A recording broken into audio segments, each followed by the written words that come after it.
Excellent. Thank you, Arlen. Welcome, everyone. I know you've got incredibly busy schedules and the start of a school year, whether or not kids are in session or have just started back in session, or you're preparing for them to be in session. I know your time is really valuable. And what we want to do is make sure that your meetings are productive for everybody that is part of those meetings. Maybe you have been in a meeting where it was kind of like this, you felt like, are you lonely? Do you work on your own or hate making the decision? Hold a meeting. You can see people, draw flow charts, feel important, and impress your colleagues, all on your organization's time and dime, I might add. Meetings, the practical alternative to work. Maybe you've experienced something like that. Maybe that's why you're here today. And thank you for being here once again. As you think about groups or meetings that you've been part of, what thoughts or feelings come to mind for you? Please take a moment and chat in the chat box. Just what comes to you? Excitement, angst, fear, anger. What thoughts or feelings come to mind for you? Thank you, Janet. Dread. Depends on who's running it. That's very true. Yes, thank you. I want to poke my eye out. Repetition, thank you. Frustration. Could this be in a memo? Yeah, thank you. So many excellent emotions and thoughts. Frustration. Sometimes, sometimes you go into a meeting and you come out of it and you feel energized and excited and ready to go. And then other times, you walk out and you look at each other and you go, okay, what just happened in there, right?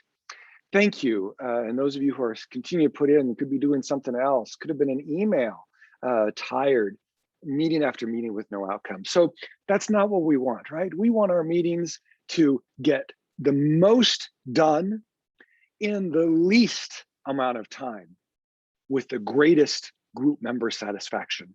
And so that's what the point of this time together is. We want our meetings to feel like we're all moving together in a in a same direction, united, purposeful, goal-oriented, etc. As opposed to, I love this image, not only is he like dozing out, but you like this down here, like at the edge of the table, that it's like broken off, like maybe there's like a lot of symbolism in that image. And that's not what we want. And clearly you've experienced those kinds of meetings.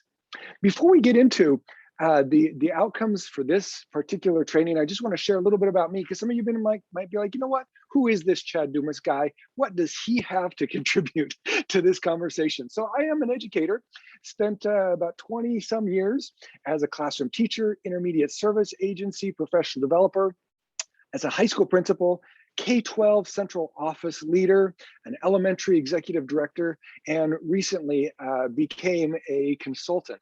And what kind of prompted that was, after having been in lots and lots of different meetings over these years, I realized that I had something to offer to the larger education community. And so as a consultant, I put my work down into a couple of books. One is Let's Put the C in PLC, and one is an action guide to put the C in PLC. Really, what do we need to know and be able to do as leaders in schools to create these collaborative environments? So been in lots and lots of meetings over the years.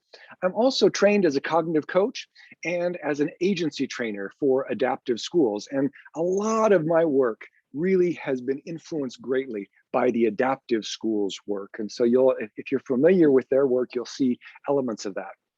I'm also a certified Cognia lead evaluator for schools, systems, intermediate service agencies, corporations, I don't know what else. And most recently, probably the thing that I'm most excited about is I'm an associate with Solution Tree, doing work for them for schools around the country. So that's just a little bit about me. Now let's move into these this idea of meetings. So you've shared your thoughts and feelings. Let's think about unproductive behaviors specifically that you have experienced in meetings that you've gone to. We're going to brainstorm them here now. And then after I've shared this content, at the end, we'll come back and say, okay, would these have been solved had we used these 4 techniques that I'm going to share with you in a minute? So first of all, brainstorm for just a minute. There's this Jamboard link there that Arlen has shared with you, and it's also linked on the slide there. You can see that in front of you. Go on there. If you want to chat in, or if you want to just go on to the little sticky notes, they're set up and ready to go. All you have to do is double click on them and put in your own thoughts of unproductive behaviors. I will stop talking and let you identify unproductive behaviors you've experienced in meetings.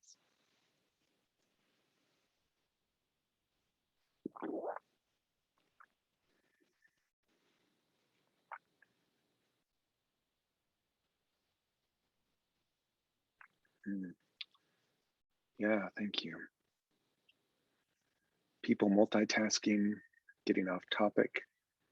Someone had a hogs and logs there, but it went away. I don't know. Maybe you felt like that was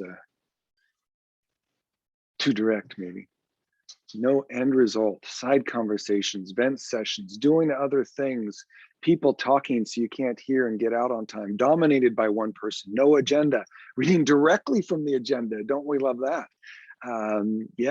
Multitasking, not attention grading, doing other things, not properly being informed, taking personal cell calls, ranting. Wow, you're getting lots and lots of great things. And I think maybe I set this up poorly because I think some things are going over top of each other, but you can get the idea of all these behaviors. And what we will do at the end of this time together is we will come back and take a look at this and see, okay, are these behaviors that you are seeing that could be fixed by these techniques? So here are our outcomes. I'm going to share with you 4 practical techniques to improve any meeting that you are in. As part of me sharing those 4 practical techniques, I will provide some specific tools that you can use to implement those 4 techniques. And of course, it's really important to leave this time being able to say, okay, what are our next steps? So I'd like to also point out to you that you have a handout in front of you or on your device. And this is set up, as was noted by Arlen, as a document that you make a copy of so you can take notes on it. But you'll see the outcomes there. And then I will work our way through this document, and you can take notes on it as we go and following along to help yourself remind yourself later of our learning for today. Here's our agenda. Given those outcomes, this agenda just follows right along. So the challenge, I've already shared with you this challenge of ineffective meetings, and you eloquently described that. Those 4 techniques that I'm going to share with you are the inclusion, outcomes, agenda, and working agreements. Those are those 4 tools or excuse me, techniques. And then we'll come back together for you to organize and integrate your thinking with any question and answer. So, inclusion. We started this meeting with an inclusion. Wasn't a very terribly effective because webinars are not a great way to be able to do it. But the purpose of an outcome is, or excuse me, an inclusion activity is threefold. First of all, it gets our mental energy focused in the room. I don't know about you, but I come into a meeting, I'm thinking about whatever I've come from. Typically, I'm not thinking about this particular meeting. If I'm arriving at school in the morning for a 7 o'clock meeting before the school day gets going, maybe things were hectic at home. Maybe the dog was sick or the kids are grumpy or, I spilled my coffee or whatever. My mind is not on the tasks at hand. And so we want to focus our mental energy in the room, and an inclusion activity does that. Second of all, it gets everybody's voices in the room. We want to make sure that we're connecting with each other and with the content as we build community with each other. So those are the 3 purposes. I like to use these hand signals to remind me we're focusing our mental energy, we're getting our voices in the room, and we're building community as we connect with each other and the content. Those are the 3 types or 3 purposes of an inclusion activity. Now, you'll notice that I did not say icebreaker. With icebreakers, anywhere from 1/3 to 2/3 of the people in the room will just get ticked off by icebreakers. And you'll notice that typically on icebreakers, they don't do anything to focus our mental energy on the task at hand. They may get our voices in the room, and they may build connections with each other, but they don't necessarily build connections to the work. And so take that idea of an icebreaker and set it aside, because we don't want to irritate people first thing off the meeting. We want to get them focused in on the task at hand. So those are the three purposes of an inclusion activity. Now, what might that look like? Let me share with you some examples of what an inclusion activity might look like.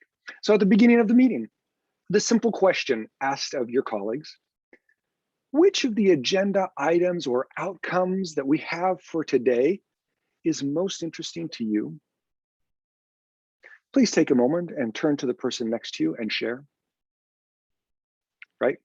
We focused our mental energy. We're getting everybody's voices in the room because people are now turning to each other and having that conversation. And we're starting to connect with each other and the content. It's focused on the content, not, what's your favorite color or what's, if you were a car, what would it be? We're focusing ourselves on the tasks at hand. Another potential inclusion activity.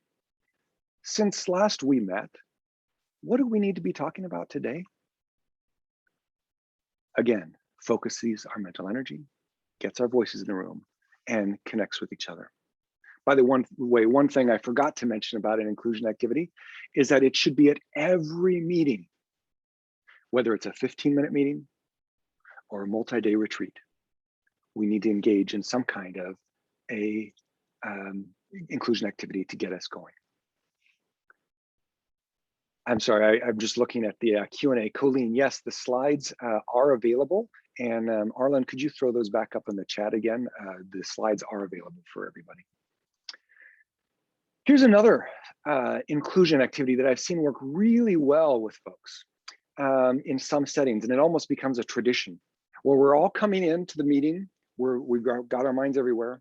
Each person in the room just very briefly shares a struggle that they're having and then closes with, I'm in. A way of bringing everybody to focus in on where we're going.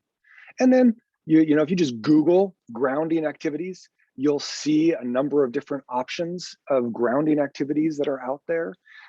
Or I like to sometimes do a synectics activity. And so synectics is when two things are seemingly unrelated become connected. And this is a very powerful inclusion activity. It also can be a closing activity or in the middle of a learning experience, because our brains think in terms of metaphors. And so a synectics is taking two things that are disconnected and connecting them. So for example, we might think about, so you receive the agenda in advance. What does today's agenda have to do with the lunch you just had? Please turn to a neighbor and have that conversation. Seemingly unrelated, it's more fun along an icebreaker line, but it's focusing on the content where lunch and this agenda, how do they go in hand? Or what does this agenda and this time of the year have to do with each other? Whether it's spring or summer or fall, whatever. Some way of taking two different ideas, completely disconnected, and having participants engage in connecting them. That's synectics. All right. The first technique I shared with you just now is inclusion. It does these three things. It's got to do these three things or it's not an inclusion activity. I'd like to mute myself for about 60 seconds and give you an opportunity to think about what might you use for an inclusion activity at an upcoming meeting that you will be running. Please take 30 seconds and think about that. You can jot your notes on the handout.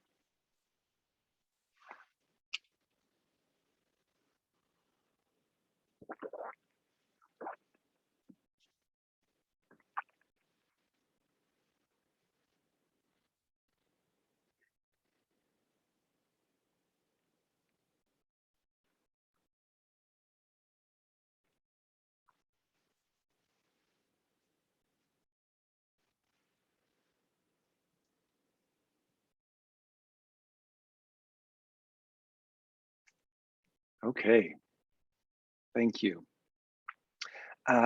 Before I continue on, it was on the first slide, but if you weren't here at that time, I do want to point out that I will be giving away a copy of either my book or action guide, whatever you want. I'll give away several copies probably for those who tweet out and tag me and the Ed Leaders Network. Tag me, I'm at Chad Dumas is my Twitter handle, at Chad Dumas.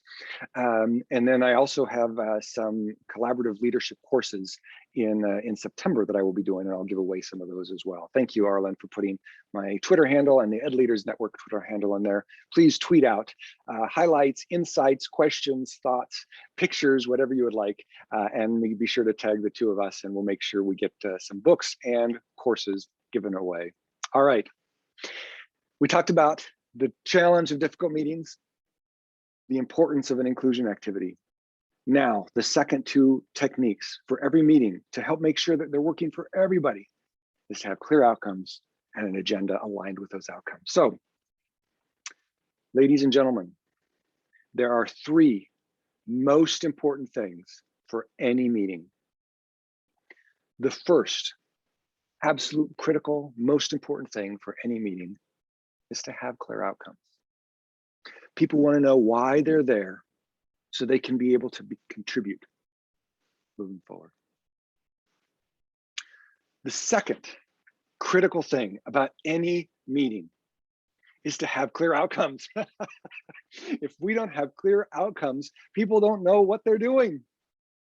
And third, you guessed it, have clear outcomes. Can I be any more clear about this? The importance of having clear outcomes for any meeting. Now, it's one thing to say have clear outcomes, but what does that actually mean? In my mind, there's 4 different types of outcomes. Again, you've got a handout space to take notes and keep track of your thinking on this, but there's 4 types of outcomes as I see them. First, we're going to get together and we're going to learn something. So this is an opportunity. We're coming together and we're going to learn about best practices around grading, or we're going to learn about quality assessment practices, or we're going to learn about instructional approaches. We're going to learn together. That is one type of outcome, and it's really important to be clear up front with folks. If we're coming together to learn, that's our outcome. A second type of outcome is to understand. How many times do we make a decision before understanding what it is that we're making the decision about, or the implications for that decision? So we want to understand each other, understand implications of practices, understand a policy. We're coming together to understand. So we've got learning, we've got understanding. A third type of decision, I already referred to it a little bit, that's we're going to make a decision. Unfortunately, many times we jump to decisions too quickly without learning and without understanding. In my opinion, we should spend probably twice as much time on learning and understanding as we do making a decision, because then that decision will come much more quickly. But there are times when we come together and we're going to make a decision. And then the final type of outcome is to inform. Now, in my opinion, and some of you alluded to this in both the Jamboard and in the chat, we shouldn't be taking up valuable meeting time to inform. Put it in an email, put it in a memo. Now, there are times that we need to be informed about something and then understand it. And so we engage in a process or protocol to dialogue so that we can better understand that new policy or procedure. But in general, if it's an informing thing, we can do that in another way. So those are the 4 different types of outcomes. Now, having clear outcomes is only part of the equation. The other part is making sure the agenda aligns to those outcomes. We don't want to go to a meeting and come out and go, wait a second, I thought we were going to learn about X, Y, and Z, but we actually made some decisions about A, B, and C, right? We want to align that. So let me give you some tips around that agenda. So we want to make sure, first of all, that we've aligned that agenda to those outcomes. Second of all, it's really important to make sure that the agenda is visible to everybody. Whether that's as a Word document or Google document that's projected on the screen so that everybody can see it, or it's on a chart paper posted in the room, or it's written on a whiteboard or a PowerPoint. It doesn't matter the format, but it needs to be visible to everybody throughout the entire meeting so that they know where they are in relationship to current and future progress. A tool that I found quite helpful, that I personally have used after it was introduced to me, is the what, why, and how.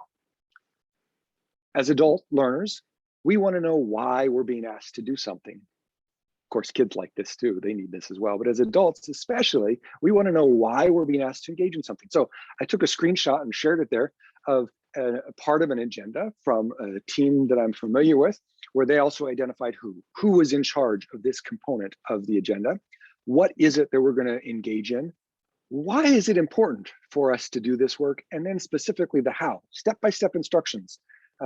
As you know, if somebody just says something, it kind of goes in one ear and out the other. Whereas if it's visually written, we can come back to it and see it. And so having a visual representation of the steps we're going to take is very helpful for team members. This particular agenda document also had a place for materials. So that way, whoever was facilitating knew that, oh, we need to make sure here, in this case, we got to have sticky notes. There's a link to a document that everybody in the group can get to.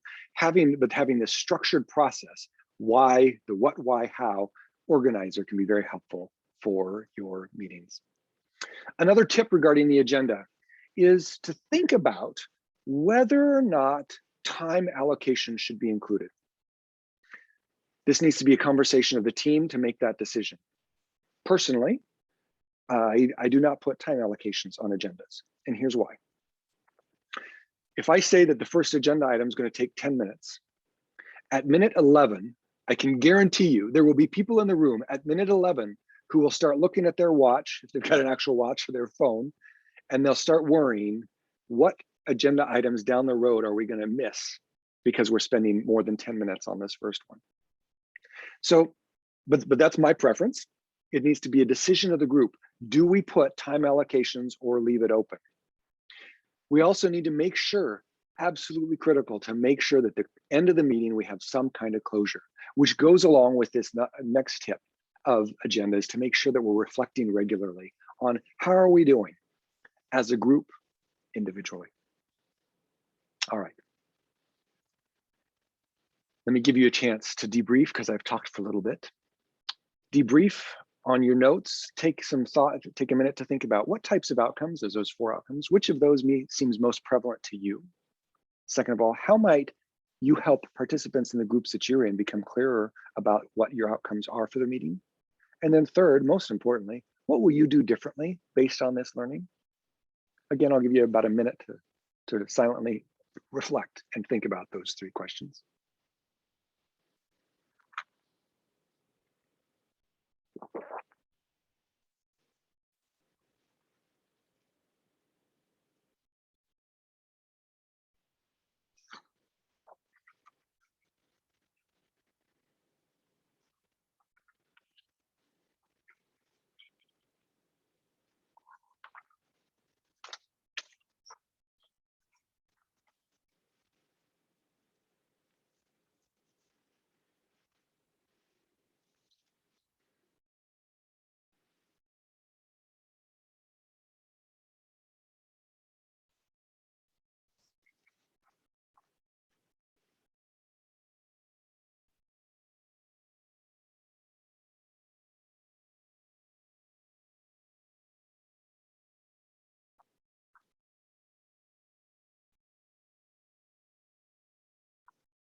Okay, thank you. I'd like to invite folks to take a minute and chat in so far based on inclusion, outcomes, and agenda. What ahas or insights are you having that you'd like to make sure that you do differently based on what you've learned so far? Please chat that in. Based on what we've learned so far, what will you be doing differently?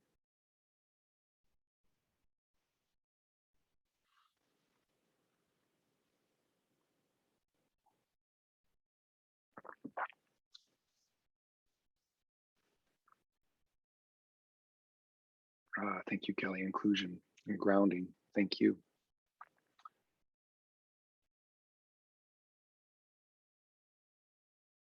Agendas with time limits and inclusion activity, outcomes, the who, what, why, connections with the agenda, yeah, clarity around outcomes, inclusion activities being helpful to set the tone, providing agendas before the meeting, yes, thank you. Inclusion activities. Same outcome for meetings for years. Change it to what we're actually discussing. Excellent. Inclusion, yes, thank you. Grounding. Share a struggle I'm in. Yeah, that can be really powerful. Inclusion, thank you. Appreciate that. So a lot of folks really honing in on this inclusion activity, and then some also on the alignment between agenda and outcomes. All right. Fourth technique for you to help make meetings work for all is the use of working agreements. Some people call working agreements norms. And I've got the image of cheers here because you might be familiar with those of us who remember watching cheers, as a regular part of our, if I remember correctly, it was Thursday nights in my part of the country. There's a character in Cheers named Norm. And my understanding is that he was named Norm because the writer wanted him to be symbolic, enigmatic of a normal American. Somebody who just comes in, listens, relaxes, enjoys conversation, but he's Norm. He's normal.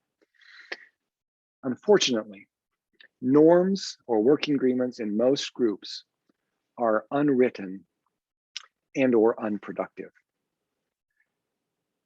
Here are some of the things that many groups have norms around: start or stop times, being prepared, making sure that we keep our side conversations to a minimal, focusing on the task at hand as opposed to diverting off to multiple things. I love it when groups say, we're going to have food every time, and make sure that we've got that set out in advance.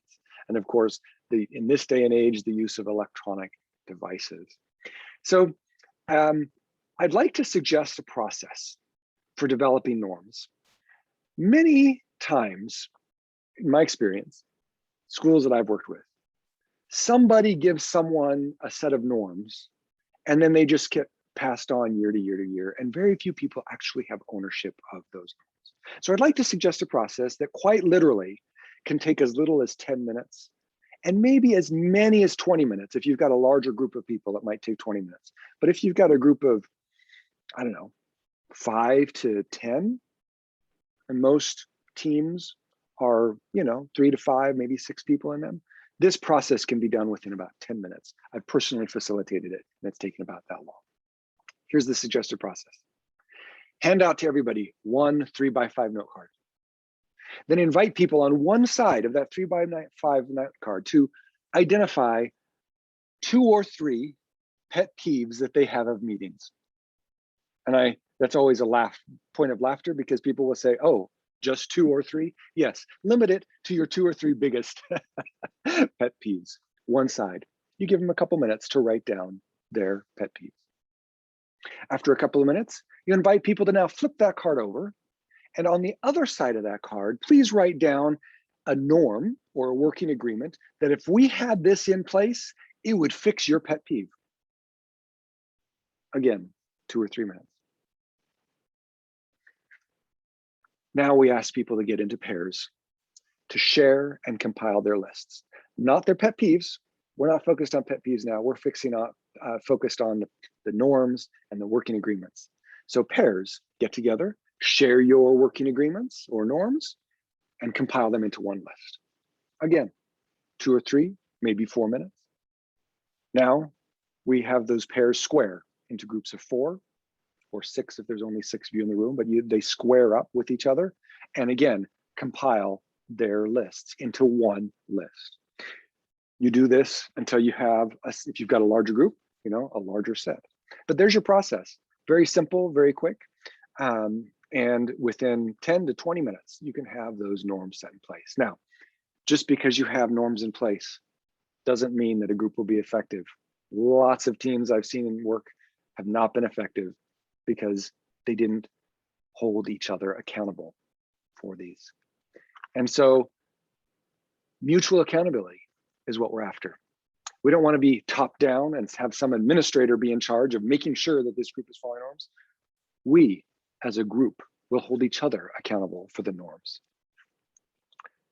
Here's some ways to do that. Particularly at the beginning of using norms, start the meeting and end the meeting with a review of those norms. At the start of the meeting, dear friends, thank you for being here.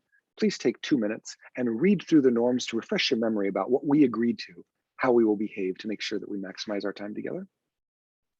2 minutes. At the end, maybe 5 minutes. Dear friends, will you please go back to the norms, reflect on your own use of those norms and what you can do differently next time to either enhance your use of the norms or to revise your use of the norms. Starting and end reflecting. You can also do some things around like fist to 5, where a fist is, I did not do a very good job at this, all the way up to 5, I'm rocking and rolling. And then that can be a visual to us as a team where we can think about and help each other move forward. Of course, it's important to do this individually and collectively as a group. How are we doing on meeting our norms? I've seen some groups use something called a norms popsicle stick, where they took and, on little popsicle sticks, they printed out an image of Norm from Cheers and had that on a popsicle stick. And if anybody in the group started to like go off task, somebody would like raise their norm stick to, to remind ourselves, hey, that is a norm. Some might have a signal like, like this, or, rubbing their ear or something like that. Others might have like timers to make sure that we're all on time. One group I saw, this was quite interesting. They decided to get some Nerf guns from Walmart. And so they had Nerf guns set out on the table. And anytime somebody started to, drift off of the norms, that could be a way of bringing people on task. Now, the first meeting was not so productive. People were messing around a lot. But after that first meeting, I tell you, anybody would just start to reach for one of them and people would focus and get themselves back in. It doesn't matter what the method of accountability is. The important thing is that the group holds themselves accountable and that it's a safe space for everyone in the group to make sure that we have committed ourselves to being a productive team. These are the behaviors we said we would follow. Now let's hold ourselves accountable to these. All right, another brief opportunity to debrief, and then we'll pull everything together, organize and integrate, as well as have an opportunity for Q&A. So these 2 questions for you. What working agreements would be helpful in groups that you are part of? And how might you ensure accountability for yourself and for others in part of those groups? Again, about 60 seconds to individually reflect and make notes.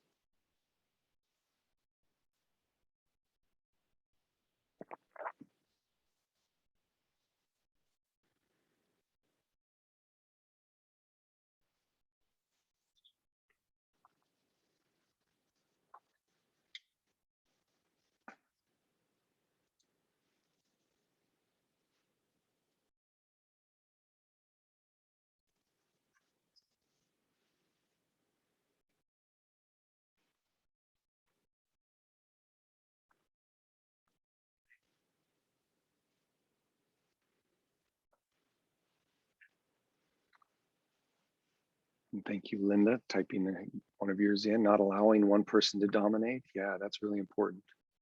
Thank you. All right, let's take a few minutes here to kind of pull all of this thinking together from the last 35 minutes or so with an opportunity to organize and integrate around these 4 techniques and some tools that I shared with you on that, as well as provide an opportunity for Q&A. So at the very beginning, I said we'd have these 4 practical techniques. Take a minute, think through your mind. What were those 4 practical techniques?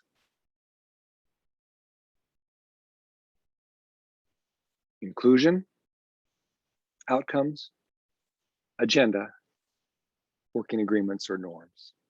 Those are those 4 practical techniques. Refresh your memory. What were some of the tools that I shared with you to be able to implement those techniques?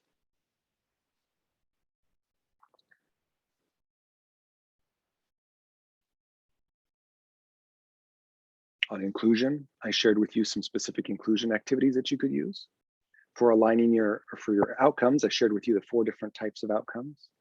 On the agenda, I shared with you some tips in terms of alignment, the what, why, how organizer, some time allocation considerations, and reflecting at the beginning and end of your meetings. And then finally, on working agreements, I gave you a process, specific process to be able to identify the norms or working agreements for your groups that you're part of, as well as ways to think about how do we hold ourselves accountable for that. Now let's take a minute and plan for your next steps, whether that's virtually or in person. So let's go back to this Jamboard and revisit these unproductive behaviors that you identified earlier. Let's get to that here, or there we go. And let's think through these and see which of these would be fixed by having any of those: inclusion, outcomes, agenda, or working agreements. So storytelling, I'm thinking probably that would be taken care of if we had working agreements around the idea of staying focused on the topic as opposed to drifting out into Never Never Land. Not knowing the content potentially could be fixed by having clear working agreements again, right? Being prepared in advance. Doing other things, working agreements. On their cell phones, working agreements. Multitasking, working agreements. Side conversations, working agreements. Also could be about outcomes and agenda if people typically are having side conversations or multitasking because they don't feel like they're connected to the outcomes and the agenda. Same with vent sessions, people talking. Gosh, are there any on here? Please chat in. Are there any on here that you feel like, no, Chad, I don't know what you're talking about. None of these techniques that you shared with us will help.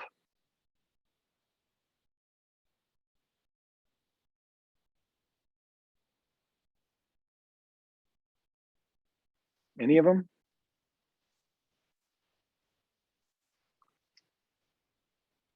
All right, well, it looks like all of them could be solved by ensuring that we have clear inclusion, outcomes, agenda, and working agreements. So I'd like to give you, again, another 30 to 60 seconds. If you haven't done this already, based on your learning today, what next steps do you see for yourself? And then we'll go to a Q&A. What next steps do you see for yourself? About 30 seconds to silently think and reflect.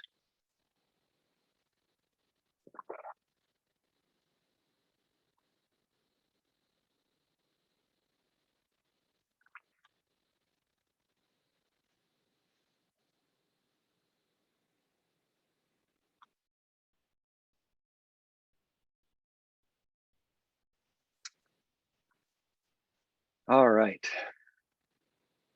So just before we go to the Q&A, I did also want to just share with you some tools that may be helpful for you as an educational consultant. I work with schools and districts around the country. And so there are some tools on here. There's one sheet, kind of who am I and some of the work I do about my book.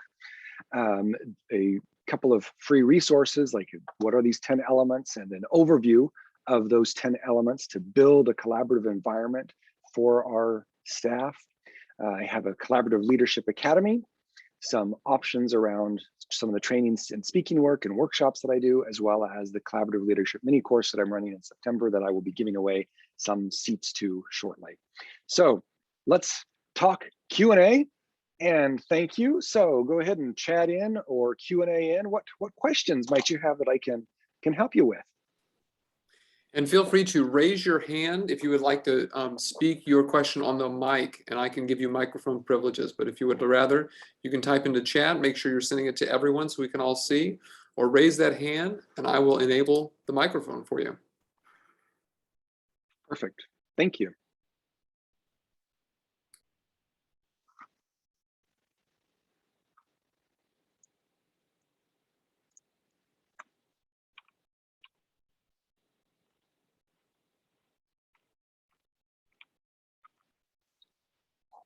No hands up yet, huh?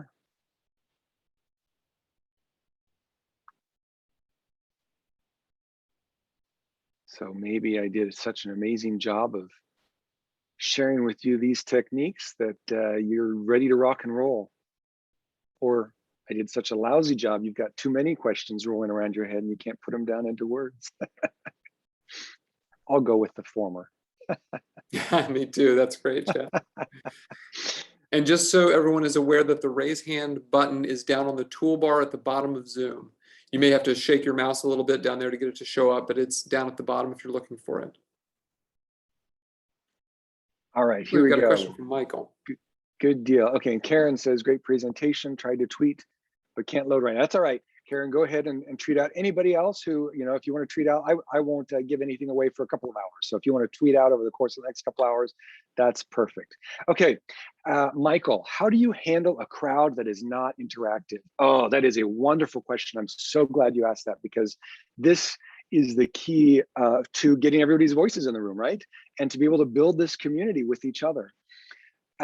Here's my experience, is people will have a conversation with the next person next to them when they won't share out in the large group.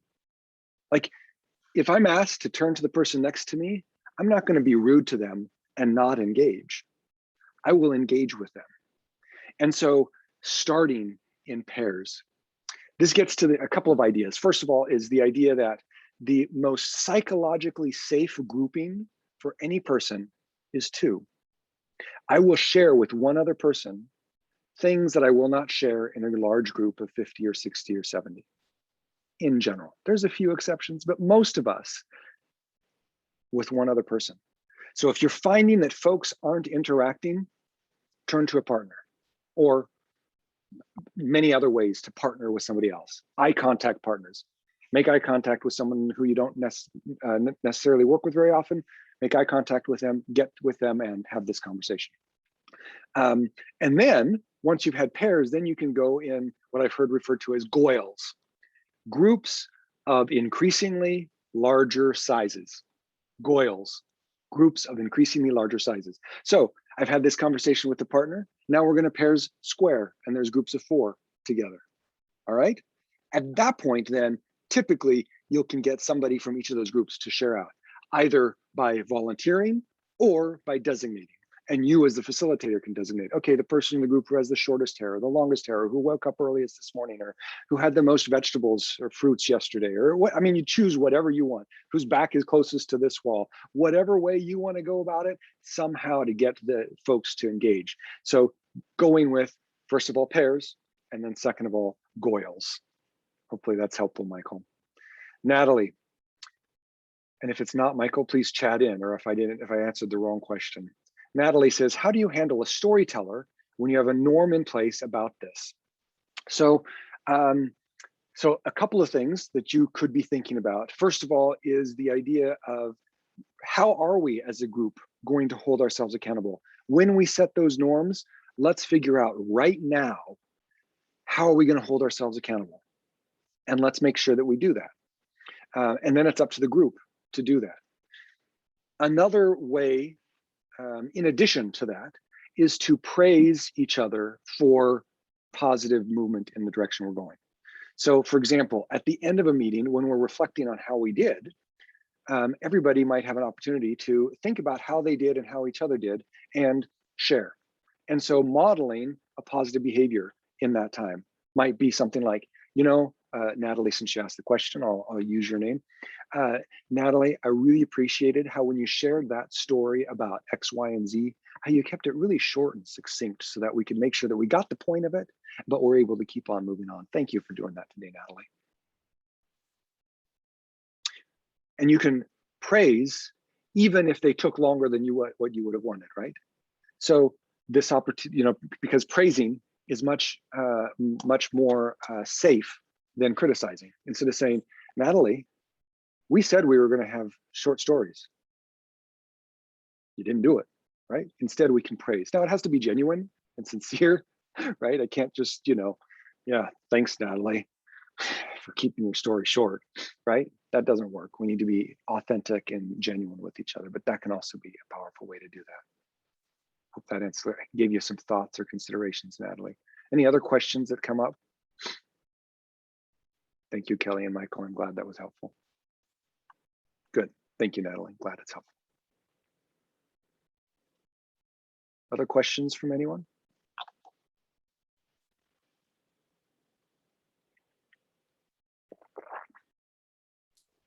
Yeah, Chad, we've seen that during our online administrator academies, that picking a group leader we go into breakout rooms in Zoom, and having the group leader chosen, the person whose birthday is the closest to today is your group leader. They will be the one to share out. That saves an incredible amount of time once they actually break up and get into groups in the breakout rooms. Yes, yes, exactly. Yep. And it gives people to talk about something when they get in there, right? Right off. Oh, okay. Whose birthday's when? Well, right. So you've got some Yeah, engagement common right ground. away, Yeah. and then they're getting on task. Something else I'll share with you. This maybe gets to Michael, your question about how do you make sure that people are engaging. Also, as a facilitator, and I talk a lot about this in my collaborative leadership mini course as well as the academy, but this idea, and it's also part of the Ed Leaders Network course that came out in mid-July. I think it's called it started creating PLCs. It starts with relationships or something like that. Arlen has that information. The idea of our voice. And the voiced tone that we have invites thinking and invites participation or shuts it down. And so we want to make sure that we're using inviting language and using an approachable voice. And when we use an approachable voice, it tends to have more modulation and goes up, as opposed to a more credible voice that the modulation goes down at the end and it's very limited. This credible voice tends not to invite thinking, as opposed to an approachable voice that does. So I might invite people to share with you, so what are some of the things you're thinking about right now? As opposed to, what are some of the things you're thinking about right now? Same words, different voice. Approachable will invite thinking and participation. Credible tends to shut it down. Another consideration. All right, excellent. Well, I don't see any more questions in the chat, and we don't have any hand raised. So I think you have satisfied our audience for today, Chad. Thank you so much. Beautiful, Yeah, wonderful. Yes, feel free to type a thank you message into chat for Chad to see. As I mentioned, this was recorded. We will be sending out the recording link tomorrow, as well as a link to an evaluation, which once complete will issue your ISB evidence of completion form for getting your 1 hour of professional development for taking this online webinar with us today. So thank you all so much. Visit edleadersnetwork.org to learn more about that organization and the on-demand professional development opportunities there. And of course, make sure to tweet out to Chad Dumas, @ChadDumas, for a chance to win his book, Putting the C in PLC. It's a wonderful read. The workbook is fantastic. I think you guys will really appreciate it. So you are free to log out of Zoom, and we will be closing down the session in just a couple minutes. Thanks, everyone. Take care. Thanks, everyone. Take care.